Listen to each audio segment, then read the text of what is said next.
Dalam video kali ini, Macam Jenis ingin menyampaikan sebuah teori konspirasi yang paling terkenal di dunia. Malahan banyak teori-teori konspirasi yang dikenali dalam kalangan masyarakat dunia akhirnya akan berbalik kepada pokoknya, yaitu Illuminati. Apakah itu Illuminati? Dari sudut sejarahnya, Illuminati memang wujud. Perkataan Illuminati merupakan kata jamak dari bahasa Latin Illuminatus yang bermaksud dicerahkan. Istilah Illuminati merujuk kepada Illuminati Bavarian, satu organisasi rahasia yang dianggotai oleh orang-orang yang berpendidikan dan mendakwa dicerahkan. Telah ditubuhkan pada 1 Mei 1776 oleh Adam Weishaupt di Bavaria, Jerman. Pada awal sebelum penubuhan, Adam Weishaupt merupakan seorang profesor kanon undang-undang dan falsafah praktikal di University Ingolstadt. Dia merupakan satu-satunya profesor yang bukan ulama di institusi itu dan dikendalikan oleh fahaman Gereja Katolik. Beliau merasa kecewa dan tersinggung dengan pihak gereja yang selalu tidak bersetuju dengannya, terutama dalam bahan pelajaran yang mengandungi unsur keterbukaan dan bertentangan dengan ajaran rasmi Gereja Katolik. Oleh itu, Adam Weishaupt menjadi sangat anti ulama dan bertekad untuk menyebarkan fahaman pencerahan melalui kelompok rahasia yang dianggotai oleh individu-individu yang mempunyai pemikiran yang sama. Dengan penubuhan Illuminati yang dipimpin oleh Adam Weishaupt dan dianggotai pada awalnya oleh 4 orang pelajar undang-undang, maka wujudlah zaman pencerahan di Bavaria. Mereka menggunakan nama samaran dalam kalangan masyarakat untuk merahasiakan identiti dalam menjalankan aktiviti persatuan dan mengembangkan ahli kelompok mereka. Gerakan ini menganjurkan sekularisme dan pemikiran bebas dan bertujuan untuk menentang pengaruh fahaman agama Kristen dalam kehidupan masyarakat. Para anggota pertubuhan ini berjanji untuk taat setia kepada atasan dan dibahagikan kepada 3 kelas utama, yaitu Novice, Minerval, dan Illuminated Minerval. Dalam peringkat ini, hanya kelas Minerval yang terlibat dalam upacara rumit dan diberikan isyarat rahasia dan kata laluan.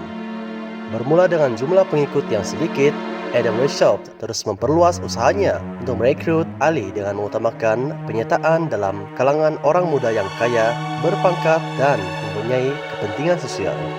Untuk menguatkan lagi organisasi dan mengembangkan jaringan pengaruh, Illuminati kemudian bergabung dengan organisasi rahasia lain yang sudah lama wujud, yaitu Freemasons. Sama seperti Freemasons, Illuminati mempunyai upacara-upacara misteri dan menamakannya sebagai Perintah Illuminati. Mereka dianggap sebagai penyembah syaitan oleh pihak gereja karena mengamalkan ritual pemujaan kepada The Great Architect atau Sang Arsitek Agung yang dilambangkan berupa The Whole Seeing Eye, mata Tuhan, yang diwarisi dari legenda Mesir merupakan simbol dari ketua iblis Lucifer. Gerakan Illuminati terus menyebar luas dari Italia ke Denmark dan Warsaw ke Paris pada tahun 1782. Namun ianya tidak bertahan lama. Pada sekitar tahun 1784 merupakan kemuncak perkembangan terbesar Illuminati dengan jumlah anggota melebihi 2.000 orang, termasuk golongan sastrawan, ahli pemikir, ahli astronomi, penulis, ahli falsafah, doktor, dan penyair. Gerakan ini mengalami perpecahan dalaman atas sebab perbezaan pendapat dan akhirnya dilarang oleh kerajaan Bavaria pada tahun 1785.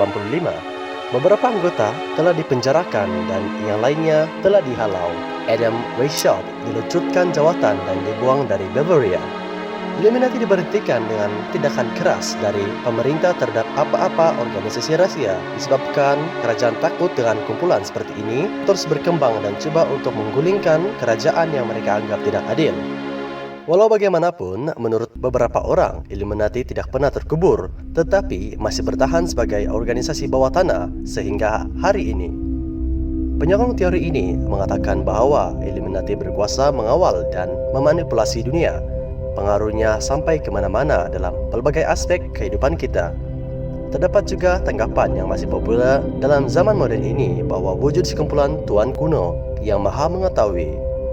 Namun, adakah semuanya itu benar ataupun hanyalah sekadar teori konspirasi? Teori adalah sekadar teori. Tanpa bukti yang kukuh tidak dapat membenarkan sebuah teori. Nantikan perkongsian dari kami dalam video-video yang seterusnya. Jangan lupa tekan butang subscribe Juga aktifkan lonceng Anda supaya Anda tidak ketinggalan dengan video-video terbaru daripada kami, Macam Jenis, pada masa akan datang.